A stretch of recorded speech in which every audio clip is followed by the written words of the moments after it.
Morning roll call is a sequence of mindless actions. The teacher calls a name, you say present, and the day begins. It is a process that requires almost no conscious brain power. But the routine breaks when the teacher reads a name that shouldn't be on the roster. Armin. The classroom falls into a dead silence.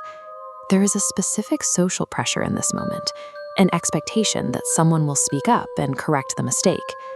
This is the risk of a repetitive routine.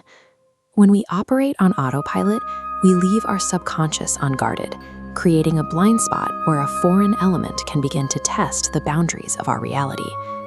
Before you can think, your mouth moves. You hear yourself say it. Present. Your mind knows the name is wrong, but your body has already responded. Your vocal cords have reacted to the prompt, as if the name Armin had belonged to you for years.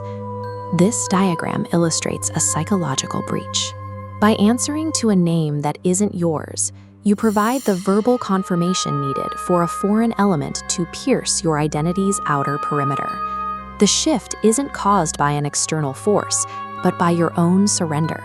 You've allowed your physical autonomy to be directed by a single word. By the second day, the change becomes physical. When the teacher calls for Armin, you answer again. But this time, your voice has dropped to a lower, slower pitch. You brush off your friend's questions, hiding the fact that the name Armin no longer feels like a mistake. It has started to feel familiar. This is the mechanism of identity displacement. The foreign entity uses that growing familiarity to expand, systematically consuming the host's cognitive space. This expansion manifests as a heavy physical weight in the limbs and a gradual loss of internal control. This functions as a parasitic incubation period.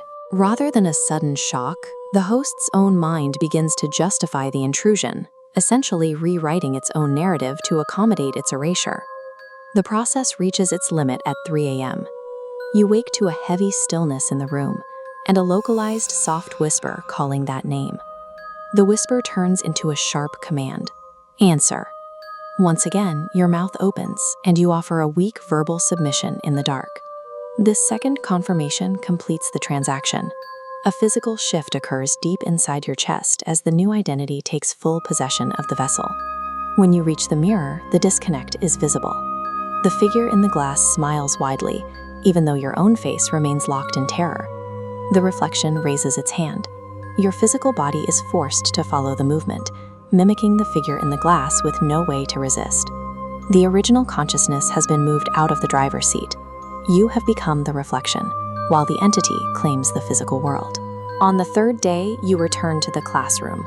The lights are bright and the setting is mundane, but the reality has changed. The teacher calls for Armin, and you answer instantly. There is no hesitation and no sense of dread. The displacement is complete. Answering to this name no longer feels like an invasion. It feels correct.